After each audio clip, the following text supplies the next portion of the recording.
Спасибо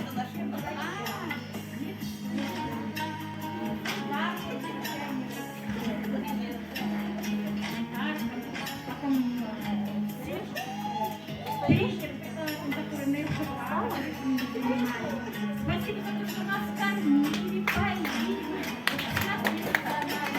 Спасибо ей всем, что она каждый раз ходила в столовую и сказала, что мы вас никогда не забудем. Спасибо большое. Желаю вам здоровья, счастья и всем детишек, чтобы каждая жизнь светила звезда удачи.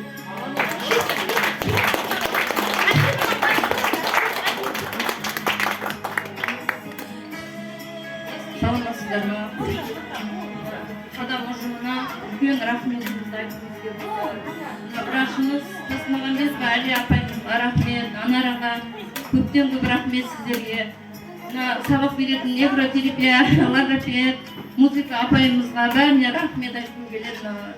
Балдарға, тренировкада тазалап отқанына, медсестраларымызға да, медсестраларға бәріне көптен көп рахмет. Осы балдарымыз, бүлдіршіндеріміз жазылып, барлықтары айығып кетсін дейміз. Рахмет көптен көп сіздерге.